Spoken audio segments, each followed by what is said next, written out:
Hola, bienvenido a este video en donde estaremos desarrollando el clásico proyecto dentro de la ciencia de datos, en donde utilizaremos el conjunto de datos del Titanic para desarrollar distintos algoritmos de Machine Learning para saber si el tripulante que le estamos dando la información sobrevivió o no. Comenzaremos haciendo un análisis exploratorio de los datos para conocer qué tipo de datos tenemos y qué clase de trabajo tenemos que hacer sobre ellos para que los podamos utilizar para finalmente desarrollar distintos algoritmos de clasificación y saber cuál es aquel que tiene mejores métricas. Así que vamos a comenzar. Aquí me encuentro ya en mi Colab, en donde voy a estar trabajando en este proyecto.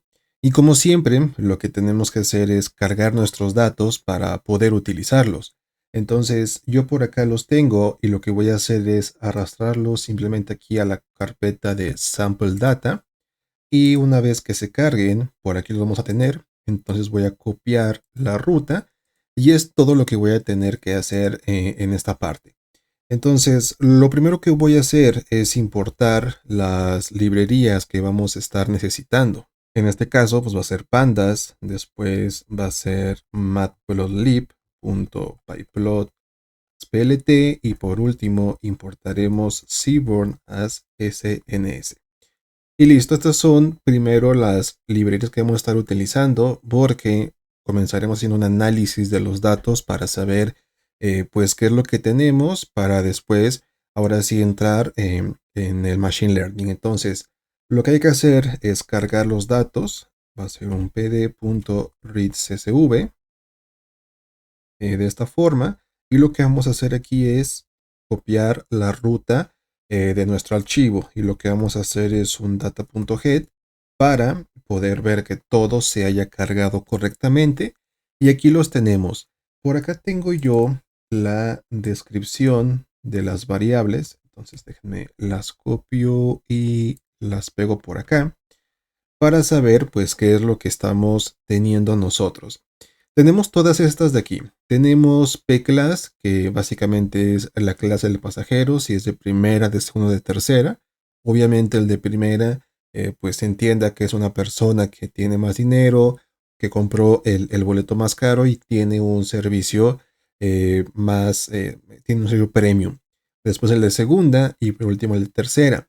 Aquí lo que vamos a estar viendo, y ya nos podemos ir dando una idea, con estas variables, cuáles sí y cuáles no podríamos necesitar al momento de hacer nuestro algoritmo.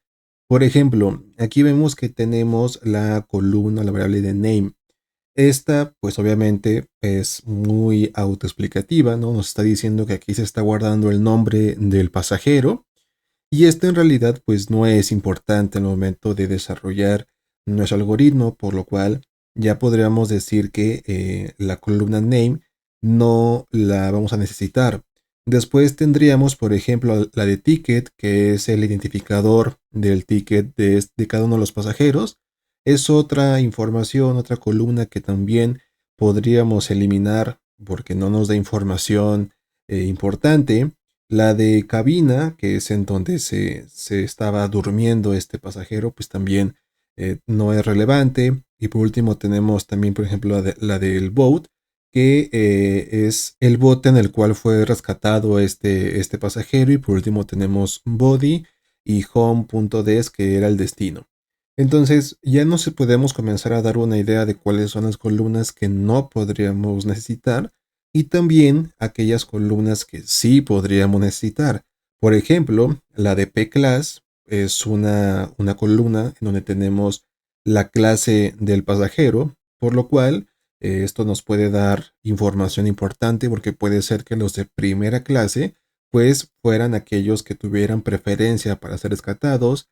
Tenemos también, por ejemplo, la edad, el sexo.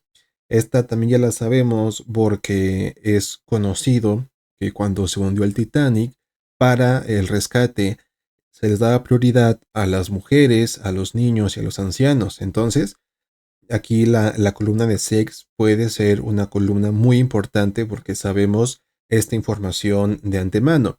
Y aquí tenemos la columna la cual nosotros queremos predecir, sobre la cual vamos a entrenar nuestro algoritmo de Machine Learning, Queremos saber si ese pasajero que se encontraba en el Titanic sobrevivió o no. Entonces vamos a darle la información de la columna survival y esta es la variable que vamos a predecir. Esta va a ser nuestra variable dependiente en nuestro algoritmo. Entonces, lo primero que tenemos que hacer antes de seguir trabajando, pues es comenzar a recibir y ver información general de nuestro conjunto de datos. El primero que podríamos tener, por ejemplo, podría ser el de data.shape, de esta forma. El punto shape nos da la cantidad de filas y de columnas que tiene nuestro conjunto de datos. Aquí nos podemos dar cuenta de que es un conjunto bastante pequeño, son 1309 filas, por lo cual no estamos hablando de un conjunto bastante grande, pero que nos va a servir para poder hacer este proyecto. Lo siguiente podría ser un data.info para tener la información general del conjunto, en donde podemos ver la cantidad de datos no nulos. Podemos ver que el número más grande es 1309, la misma cantidad de filas del conjunto.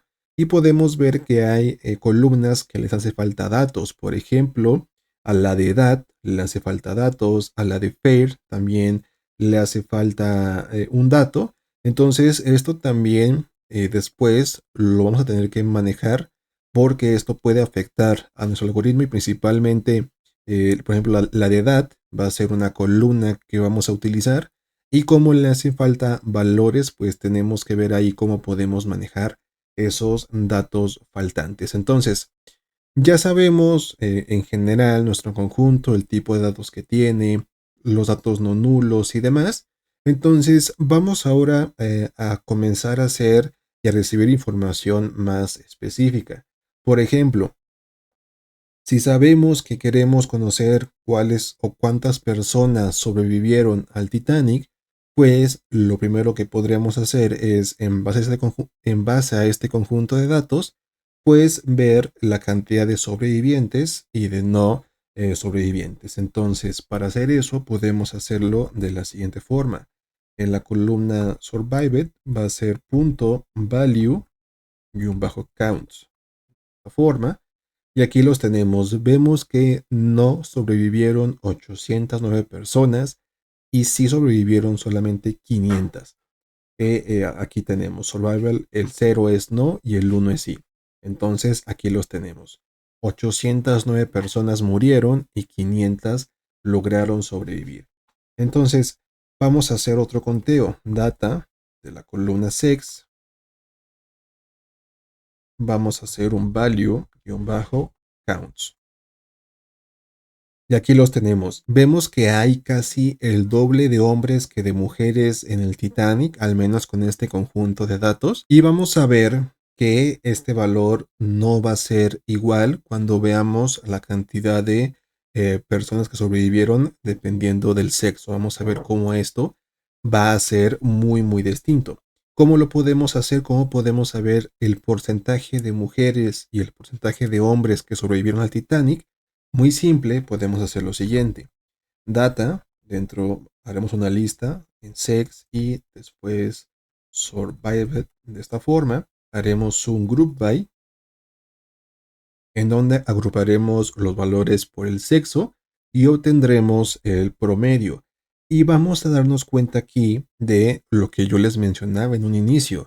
La cantidad de mujeres que sobrevivieron fue del 72% y la cantidad de hombres fue del 19%. La diferencia es muy, muy grande. Estamos hablando de que si vemos la cantidad de sobrevivientes que fueron 500, podríamos pensar que pues todas las mujeres sobrevivieron.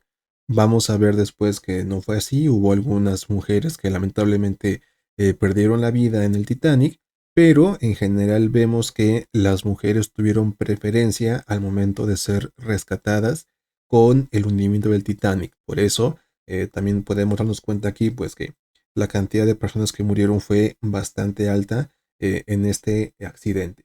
Entonces, ¿qué es lo que vamos a hacer? Vamos a seguir viendo información. Lo siguiente que haremos es tomaremos la información de la clase de cada uno de los pasajeros.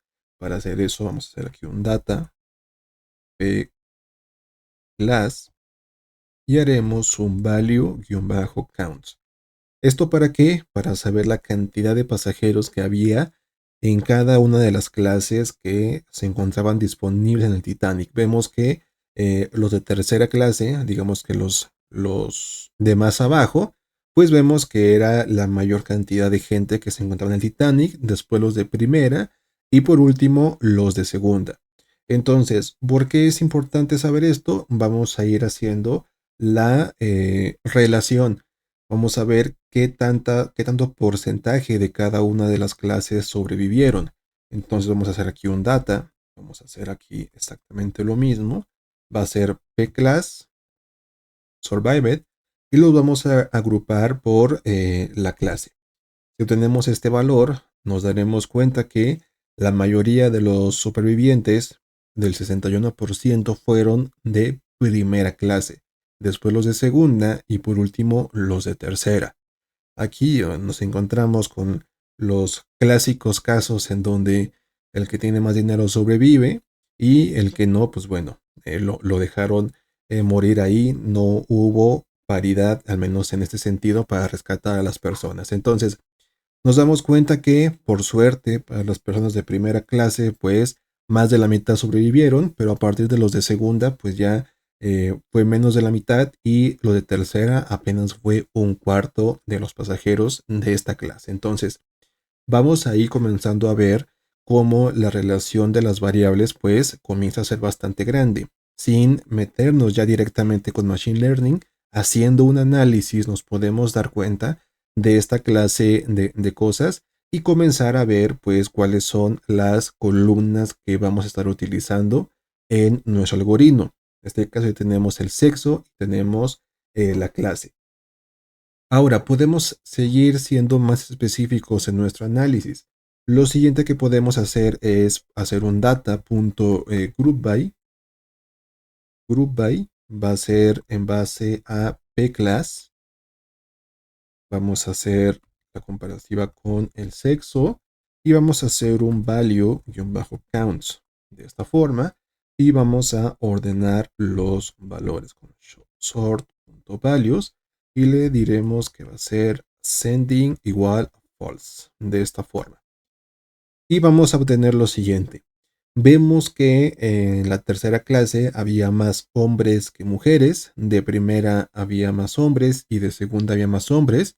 Esto pues tiene mucha relación tomando en cuenta la cantidad de hombres y de mujeres que había a bordo, pues la diferencia es bastante grande. Por eso nos encontramos mucho pues que los hombres tienen más predominancia cuando vemos las clases y las mujeres pues vemos que en la tercera clase también era en donde más había mujeres, en la segunda, después era primera clase que era la segunda clase en donde más mujeres había y por último la segunda clase era en donde menos mujeres encontrábamos. Entonces vamos y seguimos haciendo cada vez más relaciones. Lo siguiente que vamos a hacer, tenemos otras columnas, tenemos la de zip, ESP y la de parch. ¿Qué nos dicen estas columnas? Por acá las tenemos, que es el número de familiares que tenía cada uno de estos pasajeros a bordo. ¿Qué podremos pensar en este caso? Por ejemplo, si estamos hablando de que las mujeres tenían preferencia al momento de ser rescatadas, pues puede ser que los hombres que lograron sobrevivir, pues eran los esposos de estas mujeres o los niños que sobrevivieron podrían haber sido sus hijos o podrían haber sido, yo qué sé, los abuelos, los sobrinos, los primos o demás. Entonces, también podríamos encontrar por ahí una relevancia.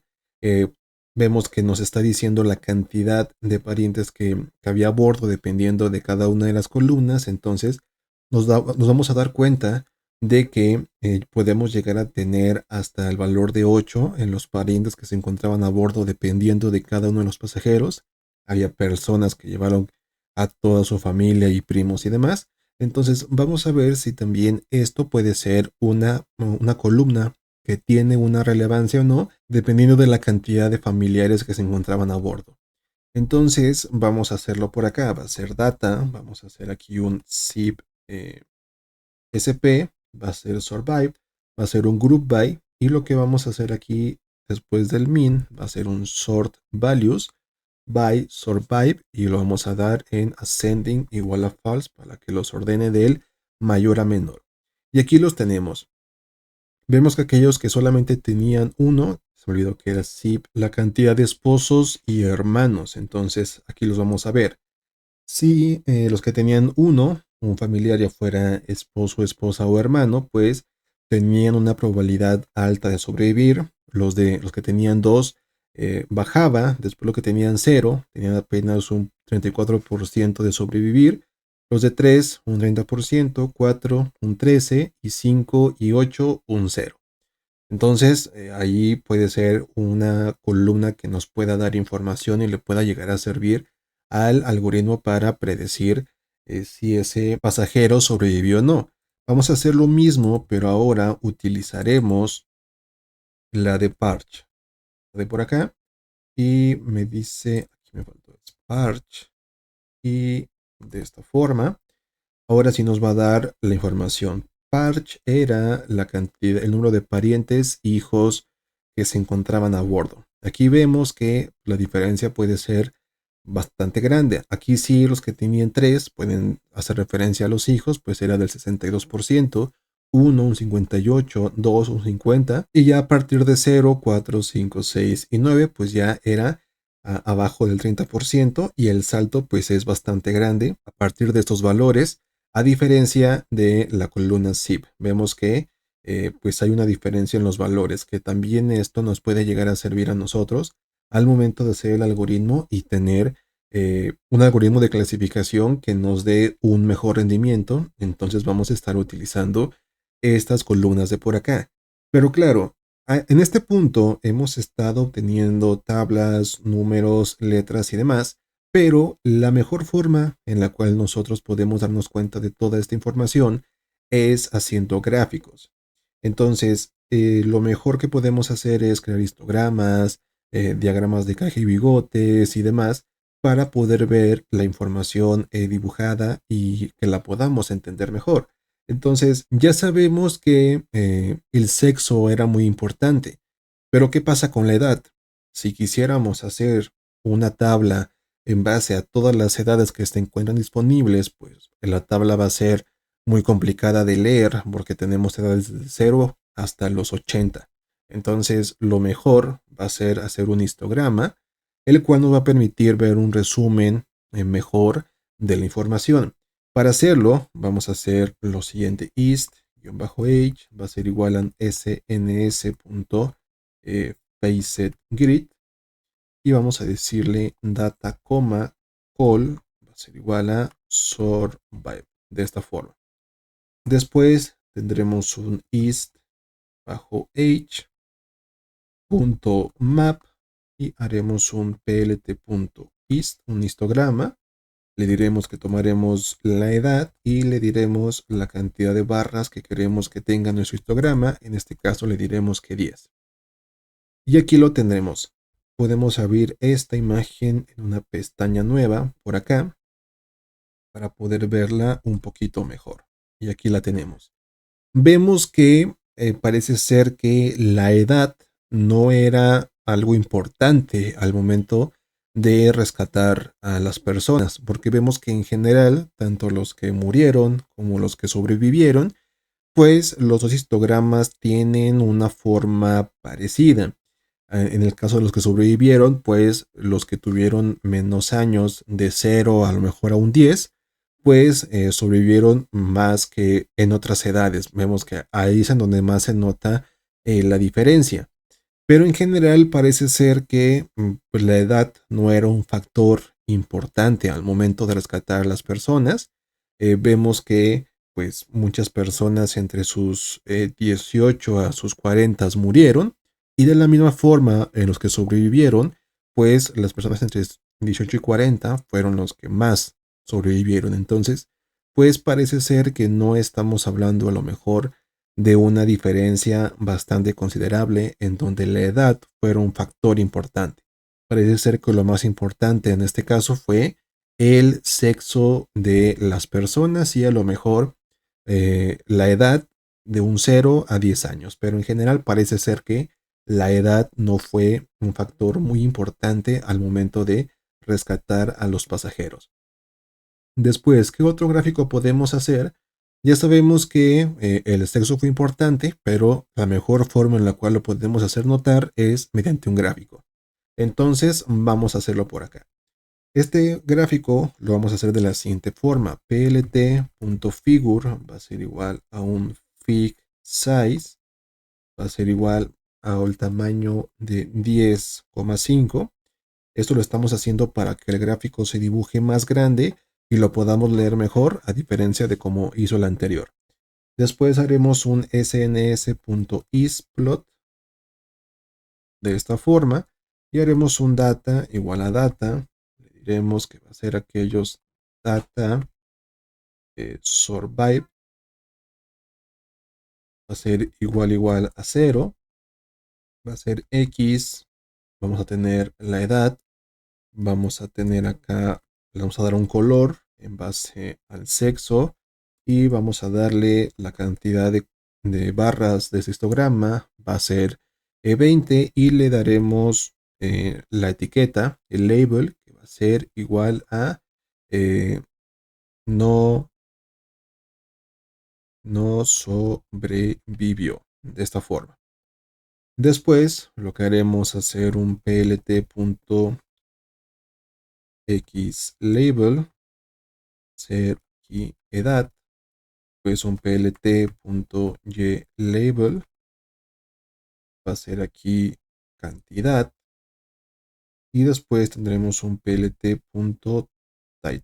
Y aquí tendremos histograma de edad de los no sobrevivientes. Y por último, un plt.show, de esta forma. Y aquí los tenemos. Vamos a dibujar un histograma de las personas que no sobrevivieron por edades dividido entre hombres y mujeres.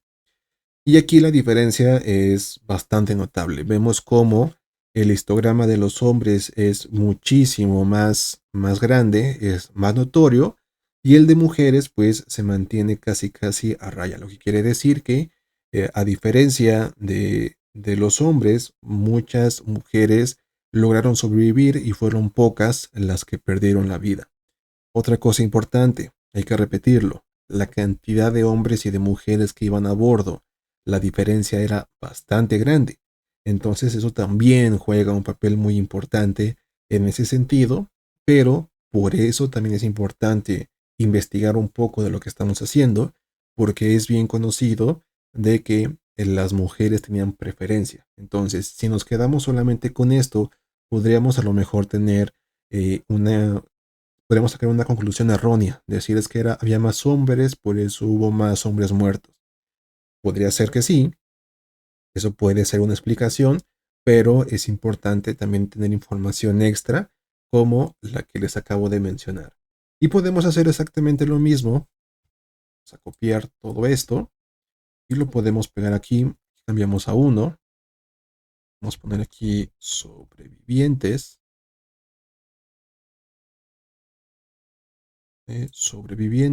y lo podemos dibujar. Y aquí lo tenemos, el histograma por edad de las personas que sobrevivieron dividido entre hombres y mujeres. Y aquí podemos ver cómo la diferencia pues ahora está positiva para las mujeres. Pero también podemos ver que pues en general el histograma de los hombres pues también es bastante notorio en este caso. Pero al final la evolución es exactamente la misma. Hubo más hombres que murieron y hubo más mujeres que sobrevivieron a diferencia de los hombres. Entonces ya comenzamos a ver información. Podemos seguir sacando y podemos seguir dibujando lo mismo que obteníamos por acá.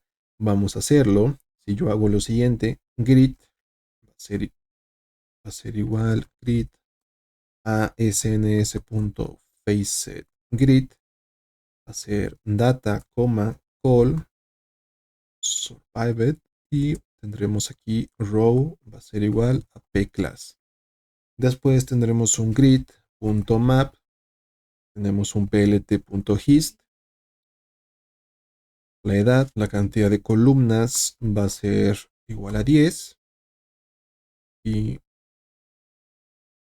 comillas se me fueron. Y haremos un grid.addLegend de esta forma. Ejecutaremos y aquí tendremos lo siguiente. Voy a abrirlo en una ventana nueva para que lo podamos ver un poquito mejor. Y aquí lo tenemos. ¿Qué estamos viendo en este caso? Tenemos un histograma dividido por cada una de las clases y si sobrevivieron dependiendo de la edad. Por ejemplo, aquí de la clase 1 vemos que pues no murieron muchas personas y al contrario sobrevivieron muchas. Entonces, ¿qué quiere decir esto? Que la clase sí fue muy importante al momento de rescatar a las personas. Vemos cómo el histograma de los que sí sobrevivieron de la clase 1 es mucho más grande que de aquellos que no. Después nos vamos a la clase número 2, vemos que los histogramas se parecen mucho, no hay una diferencia considerable en sus tamaños, pero si nos vamos al de la clase 3, aquí sí que las cosas cambian demasiado. Vemos como la cantidad de personas que no sobrevivieron de la clase 3 fue bastante grande a diferencia de los que sí. Aquí nos podemos encontrar y podemos ver cómo la clase sí fue muy importante al momento de rescatar a las personas, lo que quiere decir que esta columna va a ser una que eh, tenemos que tener sí o sí al momento de crearnos nuestro algoritmo de Machine Learning. Entonces, ya nos hemos dado cuenta, ya hemos hecho un análisis bastante general del conjunto, por lo que ahora ya podríamos comenzar a hacer los cambios necesarios para poder tener todos nuestros datos listos y poder mandarlos a nuestros algoritmos de Machine Learning. ¿Qué es lo que vamos a hacer y lo que necesitamos hacer? Tenemos y ya sabemos que el sexo fue muy importante, pero pasa algo con el sexo. En primer lugar, no hay números, sino que encontramos texto. Esto es un problema porque los algoritmos de Machine Learning pues funcionan 1000 veces mejor y en algunos casos solamente funcionan cuando les damos números.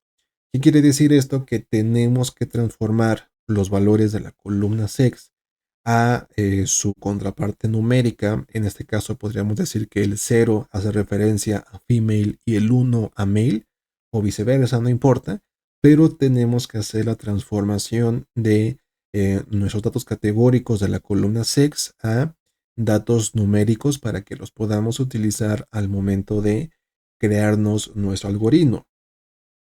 ¿Cómo podemos hacer esto fácilmente? Pues la verdad es que Scikit-Learn ya tiene muchos métodos que nos permiten hacer esto de una forma muy sencilla. Y uno que vamos a utilizar nosotros se llama One Hot Encoder. ¿Por qué lo vamos a utilizar nosotros? Aquí lo voy a poner One Hot Encoder.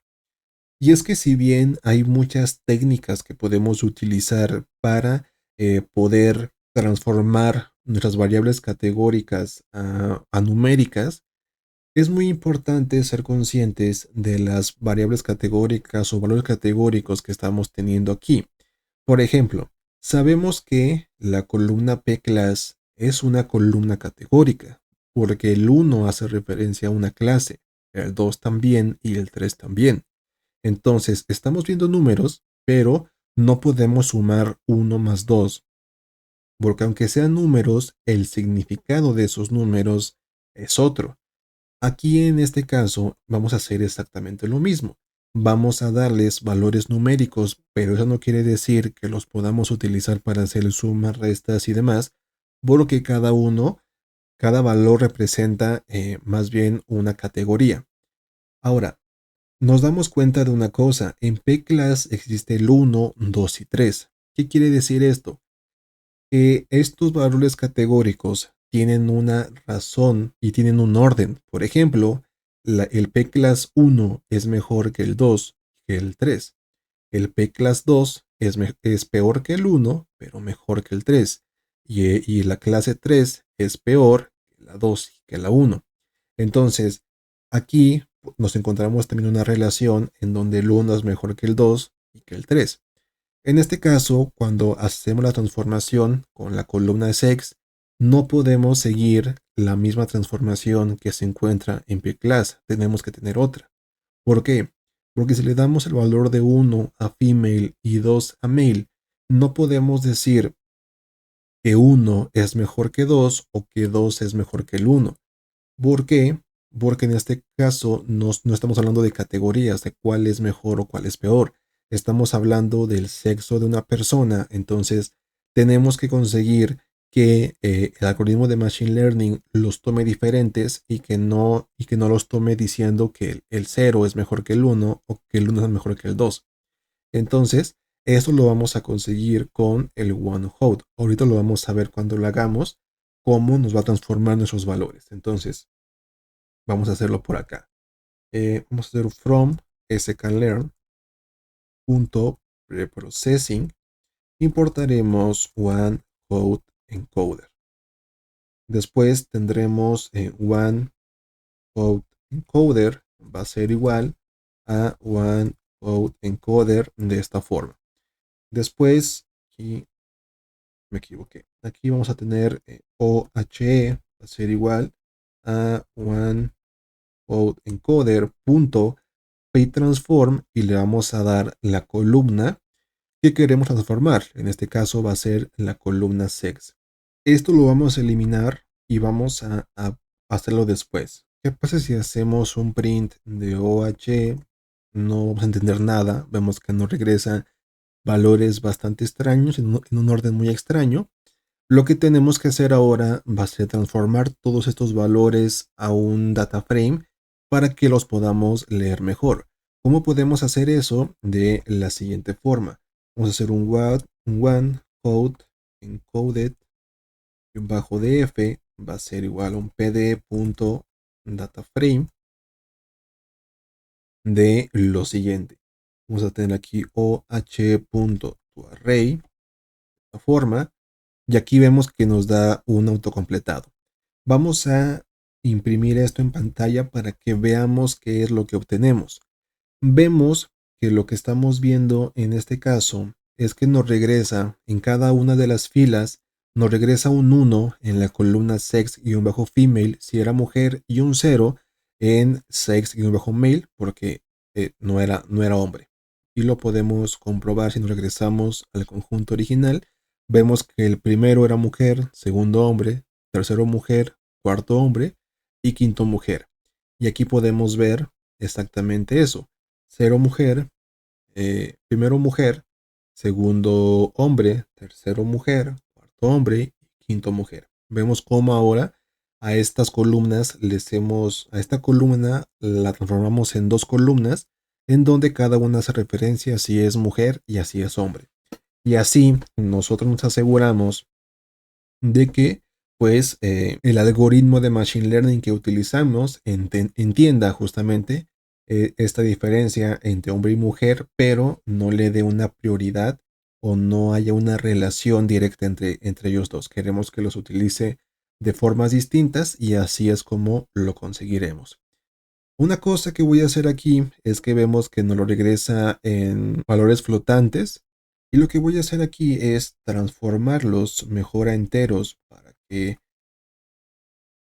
no me ocupen más memoria. Entonces vamos a hacer un asType, va a ser aquí un int y vamos a ver, y aquí los tenemos como ahora tenemos los unos y ceros enteros. Entonces ya transformamos nuestra columna categórica. Lo siguiente que tenemos que hacer es agregar este data frame al data frame original para ahora poder utilizarlo. ¿Cómo podemos hacer eso? De la siguiente forma. Data va a ser igual a pd.concat. Vemos que aquí ya nos está dando el autocompletado. Lo utilizamos. Y lo que vamos a hacer aquí es que vamos a concatenar a nuestro conjunto data. Le vamos a concatenar el data frame que acabamos de crear y con axis igual a 1 le decimos que lo vamos a hacer en base a las columnas. Ejecutamos y aquí lo tenemos. Vemos como al final del conjunto de datos pues se nos agregan las columnas que acabamos de crear. ¿Qué es lo que pasa en este caso? Que pues seguimos teniendo la columna de sex y esta ya no nos sirve. Entonces lo que vamos a hacer es lo siguiente. Vamos a irnos acá a data.drop. Eliminaremos la columna sex. Le diremos que el axis es igual a 1 para que elimine la columna.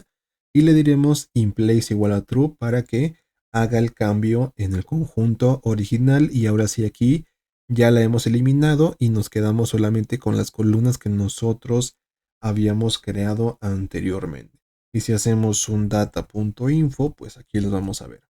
Vemos que tenemos 1309 valores, que son exactamente los mismos a la longitud del conjunto de datos.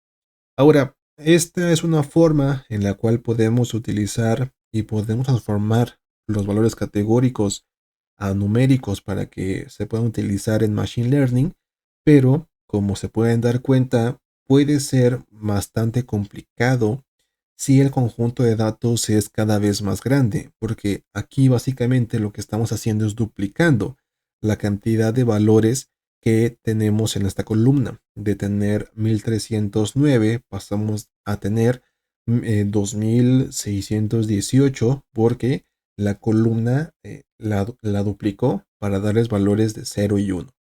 Entonces hay que tener mucho cuidado con esta técnica al momento de hacer esa transformación porque nos puede salir contraproducente al momento de buscar la eficiencia en el entrenamiento y por supuesto en el gasto de los recursos. Entonces, ahora sí, ya que tenemos esto, lo que podemos hacer es ir eliminando esas columnas que no nos sirven para hacer nuestro algoritmo de Machine Learning. ¿Cómo hacemos eso? Pues de la siguiente forma. Data, vamos a hacer un data.drop y lo que vamos a hacer aquí es que le especificaremos cuáles van a ser esas columnas que queremos eliminar. Va a ser name, va a ser ticket, va a ser cabin, ser embarked, va a ser boat, va a ser body y por último va a ser home,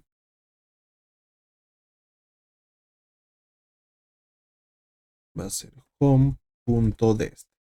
Le decimos axis igual a 1 y le decimos inplace igual a true.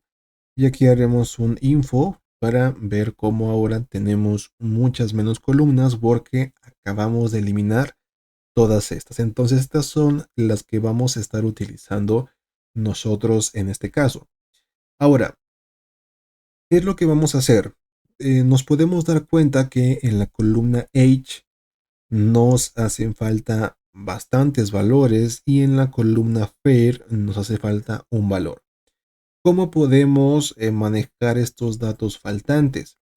Para saber cuál es la mejor estrategia, lo que tenemos que hacer es ver estos datos graficados y ver cómo es que estos se ven.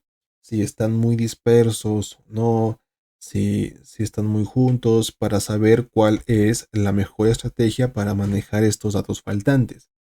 ¿Cómo podemos hacer eso? Pues tenemos un gráfico que nos ayuda mucho a ver un resumen de nuestros datos de una forma muy sencilla. Este gráfico es el de boxplot. Este boxplot tomará los valores de data de la columna H y vamos a hacer un punto drop NA. En este caso, porque si encuentra los valores nulos, el gráfico no lo va a poder dibujar. De hecho, si lo hacemos, vamos a dejarlo así. Voy a hacer una cosa antes. Vamos a ponerle vert igual a false. De esta forma. Entonces, si yo ejecuto, vemos que no me dibuja nada porque al momento de encontrar valores nulos, pues no puede hacer el gráfico. Entonces, por eso le tenemos que decir aquí un drop NA para que no tome en cuenta esos valores y me pueda hacer el gráfico con los valores que sí tiene. Entonces, aquí tenemos nuestro diagrama de caja y bigotes. Este diagrama nos regresa 5 resúmenes estadísticos, el diagrama de caja y bigotes. El de en medio, en la línea de en medio es la mediana, esta parte de aquí, el inicio de la caja, es el cuartil 25, que quiere decir es el valor que se encuentra al 25% de nuestros datos. Y después el del 75, que es este de aquí. Después tenemos estos bigotes que le salen a la caja, que básicamente es la varianza esperada. ¿Qué quiere decir esto? Que este rango de valores es el esperado. Y después tenemos estos puntos, que estos puntos son los valores atípicos. ¿Qué es lo que pasa en este caso? Que nos podemos dar cuenta que tenemos muchos valores atípicos y la realidad es que hay algunos que se alejan mucho de lo esperado. ¿Por qué es importante saber esto? Porque cuando tenemos valores nulos y los queremos rellenar, vamos a utilizar estrategias distintas. Podemos utilizar la mediana de esta columna o podemos utilizar el promedio de esta columna. ¿Qué es lo que pasa? Cuando tenemos valores atípicos, el promedio es bastante sensible cuando se tienen estos valores. Y cuando tenemos bastantes, lo mejor es utilizar la mediana. ¿Qué es lo que pasa? Aquí estamos haciéndolo con la edad, pero ¿qué pasa si lo hacemos con pair? Que es la otra columna en donde nos hacen falta valores.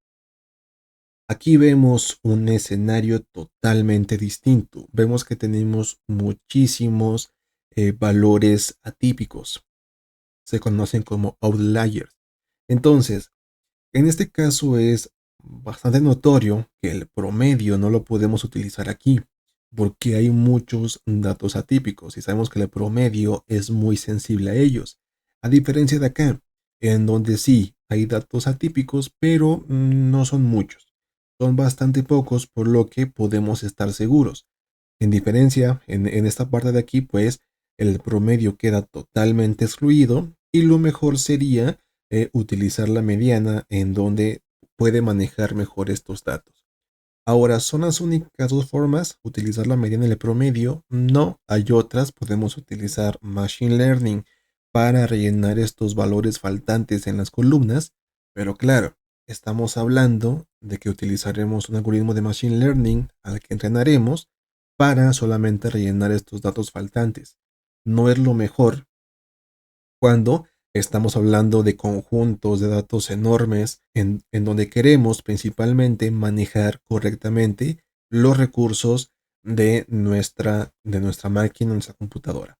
Entonces, vamos a hacer lo siguiente. Vamos a hacer una copia. Vamos a hacer una copia del conjunto de datos original para que si nos llegamos a equivocar, pues siempre tengamos el conjunto de datos original como se encontraba para retomarlo y poder comenzar de nuevo si nos equivocamos. Entonces, vamos a hacer aquí un data y un bajo copy. Vamos a irnos a la columna de edad, age. Y vamos a hacer aquí lo siguiente, un fill NA. Vamos a rellenar estos datos faltantes. Data-copy. Vamos a irnos a la columna age y le diremos que en la columna age los vamos a rellenar utilizando el promedio. Y le vamos a decir que queremos en este caso pues hacer cambios en el conjunto que estamos utilizando. Después en Fair vamos a hacer exactamente lo mismo. Vamos a rellenar los valores faltantes NAs, pero aquí vamos a utilizar la mediana. ¿Por qué? Porque ya lo vimos acá, que es lo peor que podemos pensar en utilizar el promedio cuando queremos rellenar los datos faltantes en Fair. Ejecutamos y si hacemos un data y un bajo copy, punto info, perdón, vamos a ver que ahora sí ya no tenemos datos faltantes. Ahora sí ya tenemos un conjunto de datos con todos los valores, con todas las transformaciones que queremos hacer. Por lo que ahora sí, ya por fin podemos comenzar a utilizar el Machine Learning, ¿no? Vamos en este caso a hacer distintos algoritmos de Machine Learning. No los voy a explicar todos desde cero, ya que en mi canal tengo un video de como 5 horas que es un curso de Machine Learning en donde explico cada uno de los algoritmos con mayor precisión. Me detengo en cada uno de ellos para explicarlos Y en este caso aquí yo solamente los voy a comenzar a aplicar. Entonces, si quieren aprender cada uno de esos algoritmos, pues en mi canal van a encontrar este curso en donde los explico todos a fondo. ¿Qué es lo que voy a hacer ahora? Voy a dividir mi conjunto de datos en el conjunto de entrenamiento y de testing. Entonces, para hacer eso, voy a hacer de sklearn.model selection, importaremos train test split de esta forma. Ejecutamos y ahora sí ya lo tenemos, y lo que vamos a hacer es en X vamos a tener todas estas columnas, estas variables independientes. En este caso va a ser data-copy.drop y vamos a eliminar la columna de survival. Y le diremos que eliminaremos la columna con axis igual a 1 y lo que haremos es que nos quedaremos solamente con los valores. Después en Y tendremos aquella columna que queremos predecir, en este caso nuestra columna dependiente. Por eso aquí va a estar los valores de survival. De esta forma, survived, y nos quedaremos solamente con los valores. Y aquí los tenemos. Entonces, ya tenemos divididos nuestras variables dependientes e independientes. Y lo siguiente que haremos es dividir el conjunto de datos de la siguiente forma. Va a ser xtrain, xtest, ytrain, ytest. Le diremos que cuáles van a ser esas columnas que vamos a estar dividiendo, las de X y la de Y. Le vamos a decir cuál va a ser el tamaño del conjunto de datos de testing. En este caso, utilizaremos el 80 para entrenamiento y el 20 para testing. Y le daremos una semilla para que si ustedes lo llegan a hacer, pues obtengan la misma división de los valores. Así que ejecutamos y aquí lo tenemos. Y podemos comprobar. Vamos a hacer un print data.shape. Aquí un data, un print de x-train.shape y aquí un print de y-train.shape. Y aquí está. El conjunto de datos original es de 1309 filas. Para entrenamiento tenemos 1047 y para, aquí me equivoqué porque no es train, es x-test. Y ahora sí. Y tendremos 262 para testing.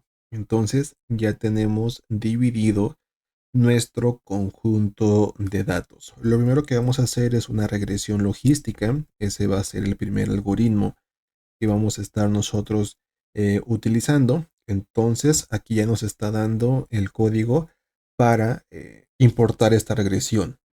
Aquí tenemos la regresión logística, por lo que ahora vamos a crearla. Log reg va a ser igual a logistic regression.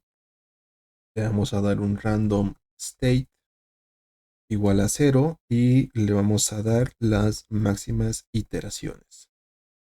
Ser max-iter, le diremos que serán 400. Después tendremos un log-reg.fit. Vamos a entrenar este algoritmo utilizando x-train y y-train de esta forma. Entonces aquí las tenemos, ejecutamos y ahora aquí ya tenemos nuestro algoritmo de la regresión logística entrenado, así de simple. Y ahora lo podemos utilizar para hacer predicciones. Entonces va a ser y-pred igual a log-red.predict utilizando x-test de esta forma y ya tenemos las predicciones. Lo siguiente que vamos a hacer es imprimirlos. Vamos a tener aquí reales. Va a ser y-test. Vamos a tener las primeras 10 y por último tendremos la predicción. Va a ser y-pred de esta forma. Imprimimos y aquí la tenemos. Vemos que la primera acertó, la segunda no.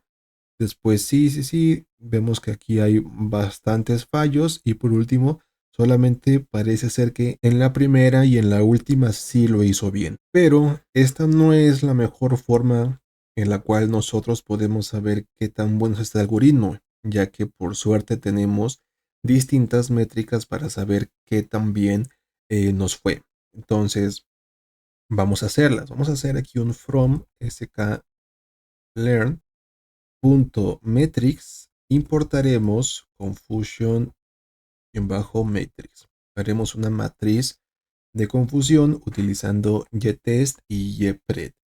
Y aquí las tenemos. ¿Qué información nos está dando esta matriz de confusión? Tenemos el primer valor, que son los verdaderos positivos, aquellos en donde acertó. Tenemos los falsos positivos, aquellos en donde dio un valor verdadero, pero era falso. Tenemos los falsos negativos, aquellos en donde dijo que no era real y se equivocó. Y tenemos los verdaderos negativos, aquellos en donde dijo que no sobrevivió y estaba en lo cierto. Y vemos que en general, pues parece ser que eh, la matriz de confusión nos puede dar una visión más general de qué tan bien lo está haciendo este algoritmo. Pero podemos tener valores todavía más exactos para obtener la calificación de nuestro algoritmo de la regresión logística. Esas calificaciones son las siguientes. From sklearn .metrics importaremos precision score, tendremos recall bajo score y tenemos f1 bajo score de esta forma. Estas son las métricas que vamos a estar utilizando. Y por acá tengo qué es lo que nos dice cada una de ellas. La de precisión nos dice la proporción de predicciones positivas que son correctas. Esto quiere decir que son todas aquellas muestras que el modelo etiquetó como positivas y nos dice cuántas lo son realmente. Entonces, qué tan preciso es nuestro algoritmo cuando dice que sí sobrevivió y que no sobrevivió. Después tenemos el de la memoria, recall score, y este nos dice la proporción de instancias positivas que fueron correctamente identificadas. Es decir, cuántas fueron clasificadas correctamente como positivas. Son dos cosas totalmente distintas. Por ejemplo, el de precisión es una métrica que podemos utilizar en el siguiente escenario. Imaginémonos que estamos entrenando un sistema de detección de fraudes y queremos minimizar los falsos positivos para evitar acusar a personas inocentes. Entonces, si queremos reducir los escenarios en donde vamos a acusar a una persona de fraude cuando en verdad no lo está haciendo, queremos ser muy precisos cuando nosotros acusamos a alguien de fraude. Entonces, pues en este caso queremos entrenar y enfocarnos más en la precisión. La memoria o la sensibilidad o el recall lo vamos a utilizar, por ejemplo, cuando estamos entrenando un sistema que detecta el cáncer. En este caso queremos minimizar los falsos negativos. En la precisión queremos minimizar los falsos positivos y con el recall queremos minimizar los falsos negativos. Falso positivo en precisión, falso negativo en recall. En este caso, para un sistema de detección de cáncer, queremos minimizar los falsos negativos para no perder ningún caso. En este caso, preferimos a lo mejor tener una menor precisión, pero es peor tener casos que se nos escapen. Entonces, en este caso, por eso preferimos mejorar la sensibilidad a la precisión. Todo esto, como ya podemos ver, depende del escenario al cual nos estemos enfrentando. ¿Queremos precisión en nuestro problema o queremos la memoria? Ya va a depender de cada uno cuál métrica queremos mejorar. Y por último tenemos el F1-score, que este básicamente es una armonía entre la precisión y el recall. En este caso, pues, toma los dos valores y nos regresa una calificación tomando en cuenta estos dos. Aquí ya también depende si queremos tener un buen desempeño en general, no queremos preferir uno a otro, pues en ese caso podemos irnos con el F1-score. Y por último, tenemos otra métrica que esa la podemos obtener directamente de los algoritmos de clasificación que vamos a estar utilizando, que es el score. Y esta métrica la podemos utilizar, pero no es muy recomendada ya que es muy general. Entonces vamos a estar viendo cómo el valor que nos regresa es bastante positivo, pero cuando lo comparamos con estas que son más precisas, veremos que el valor es muy diferente. Entonces vamos a estar obteniendo estas métricas para ver qué es lo que vamos a estar viendo. Vamos a hacer aquí un print. Vamos a obtener la precisión. Va a ser de la siguiente forma. Precision-score. Vamos a tener y-test y y-pred. Después tendremos la memoria, que va a ser de la siguiente forma. Va a ser recall-score. Tendremos y-test y y-pred. Después tendremos el F1-score. Va a ser de la siguiente forma. F1-score va a ser y-test y y-pred. Y por último tendremos el score, que va a ser print. Aquí un score y va a ser de la siguiente forma. Round. Para redondear el valor le diremos log. Se llama log-reg. Vamos a hacer aquí un y-train y y-train por acá. Y le diremos que lo queremos redondear a dos cifras. Por eso va a ser por 100 y le diremos que son a dos cifras después del punto.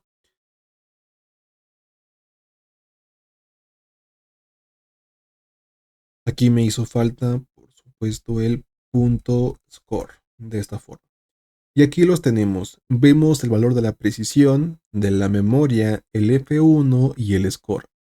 Vemos que si nos enfocamos solamente en el score, obtenemos un 79%, no mal, pero pues puede ser bastante bajo dependiendo de nuestras métricas que estemos utilizando.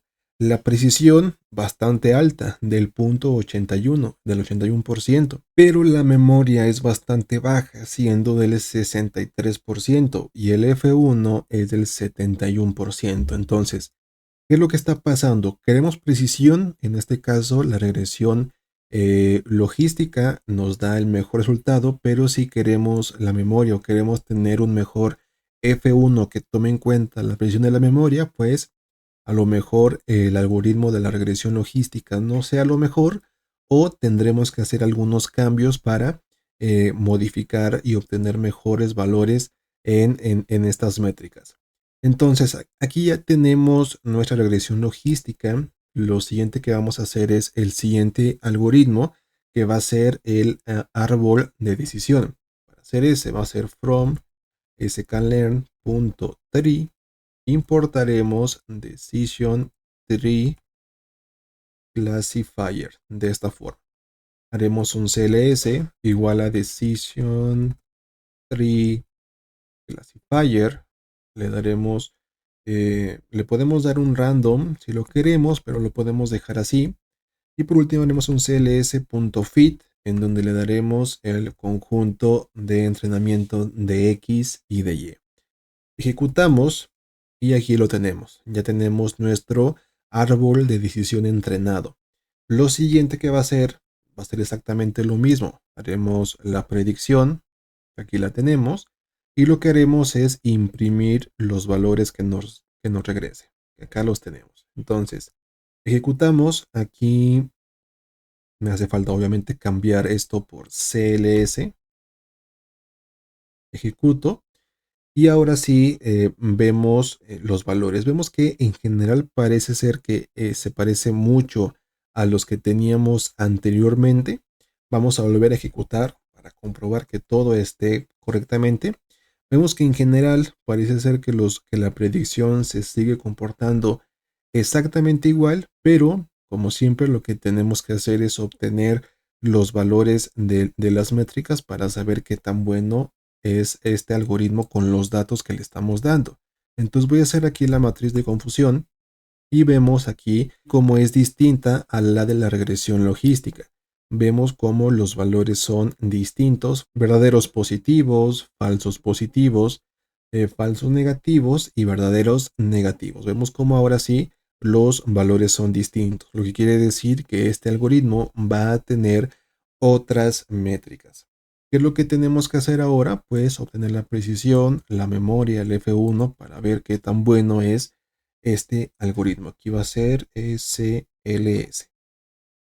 Ejecutamos y aquí los tenemos. Vemos cómo este es muy distinto al que teníamos anteriormente. Vemos cómo el score general del algoritmo es muchísimo mejor al de la regresión, pero en general vemos que aquí cuando vemos la precisión de la memoria, los datos son distintos.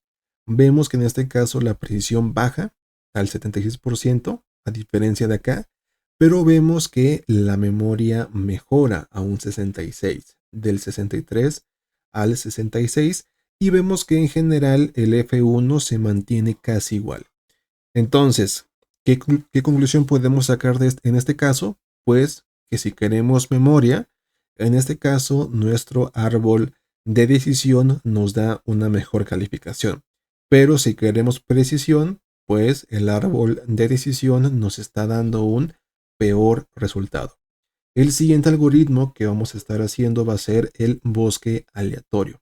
Va a ser from sklearn.ensemble, importaremos random forest classifier y vamos a hacer lo siguiente. Haremos un random forest classifier, va a ser igual a un random forest classifier como lo tenemos aquí. ¿Qué le estamos diciendo? En este caso, el bosque aleatorio se basa en los árboles. Entonces, lo que le estamos diciendo es la cantidad de árboles que queremos que tenga nuestro bosque. Obviamente, entre más árboles tenga, más recursos va a utilizar, pero puede llegar a ser mejor, nos puede llegar a arrojar mejores resultados. Entonces, lo que yo le estoy diciendo es que quiero que me entrene 100 árboles, que es como si hiciéramos este con distintas separaciones 100 veces. Entonces es lo que vamos a hacer en este caso. Ejecutamos y aquí lo tenemos. Tenemos nuestro árbol con nuestro bosque, perdón, con 100 árboles. Y lo que vamos a hacer ahora es de nuevo lo mismo que hicimos por acá. Vamos a hacer la predicción. En este caso no va a ser CLS, va a ser RFC. Ejecutamos y vemos que de nuevo parece ser que las predicciones, al menos las primeras, son exactamente iguales, pero vamos a hacer la matriz de confusión para ver ahora cómo se ven estos valores y si los comparamos vemos que pues es distinto. Tenemos más verdaderos positivos y tenemos uno menos verdaderos negativos. Entonces, vemos que la matriz de nuestro bosque aleatorio parece ser mejor, al menos en los verdaderos positivos, pero como siempre, lo que tenemos que hacer es obtener todas las métricas. Entonces, copiamos por acá, esto lo cambiamos a RFC, los imprimimos y aquí los tenemos. Vemos que la precisión mejora respecto a nuestro árbol del 76 al 80 y si lo comparamos con nuestra regresión logística se queda un punto abajo, pero si comparamos la memoria es del 66, baja respecto a nuestro árbol, pero mejora respecto a nuestra regresión logística. Y si comparamos el F1, el 72.5, y me parece que es la más alta de los otros dos algoritmos que hicimos anteriormente. Entonces, ¿qué podemos decir en este caso? Que tenemos una buena precisión del 80%, tenemos una memoria del 66%, mejor que el árbol y mejor que nuestra regresión logística, y en general tenemos un mejor F1, tenemos una mejor armonía entre la precisión y la memoria. ¿Qué podemos decir en este caso? Que si lo que buscamos es tener un mejor F1, pues parece ser que nuestro bosque es la mejor opción. Y vemos que el score es exactamente igual al que obtuvimos en nuestro árbol y es mucho mejor al que obtuvimos en nuestra regresión logística. Entonces, aquí ya tenemos tres algoritmos que nos están dando calificaciones métricas distintas, que va a depender mucho de nuestras necesidades: precisión, memoria o F1. Vemos cómo no es solamente irnos con el score, sino es irnos a las métricas y ver cómo es que cada una de ellas se comportan para saber cuál es el mejor algoritmo que se adecua a nuestras necesidades. Y por último, vamos a hacer un sklearn.neighbors y vamos a importar kneighbors. Y este va a ser el último algoritmo de clasificación que vamos a estar haciendo.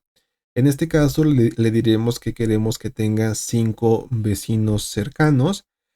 Para que haga la clasificación, haremos el entrenamiento como siempre y de nuevo haremos lo mismo. Obtendremos el YPRED, acá lo vamos a tener. Dibujaremos nuestra matriz de confusión. Acá la vamos a hacer con un print para no estar haciendo en múltiples celdas. Y por último tendremos cada una de las métricas por acá. Aquí las tenemos. Entonces, vemos que en general nuestro KNN tiene una mejor precisión, tiene una memoria. Aquí me parece que no hice el cambio, claro. Estoy haciendo con RFC. Tenemos que hacer aquí el cambio. Ya decía yo que se parecen mucho a los que había visto anteriormente. Voy a volver a ejecutar. Y ahora sí, aquí los tenemos. Vemos que en general el algoritmo de los K vecinos más cercanos es el que peor rendimiento tiene. Tiene una precisión del 69%, una memoria del 49%, muy baja, un F1 del 57% y el score del 78%. Entonces, ya podemos decir completamente que el algoritmo de los K vecinos más cercanos es el peor que podemos utilizar. Entonces, aquí ya va a depender de lo que queramos: precisión, regresión logística, memoria. Podemos irnos con el árbol de decisión, y si queremos F1, lo mejor sería nuestro bosque aleatorio y completamente hacer a un lado el algoritmo de los K vecinos más cercanos, porque es el que peor métricas tiene. Entonces, esto ha sido todo por este video. Hicimos bastante, la verdad. Hicimos tres algoritmos, hicimos un análisis exploratorio, hicimos bastantes cosas, y aunque parezca muy complicado, la realidad es que este es el proyecto básico, creo yo, con el que todo mundo debería de empezar para poder comenzar a adentrarse y ver cómo es que se desarrollan los proyectos de Machine Learning. Entonces, espero que les haya gustado y les haya servido. Si fue así, no olviden dejar su like, un comentario y suscribirse. La realidad es que voy a estar subiendo más proyectos de ciencia de datos para que podamos ir profundizando cada vez más y más en distintos escenarios. Y si les gustó, pues bueno, nos estaremos viendo hasta la próxima. Así que hasta luego.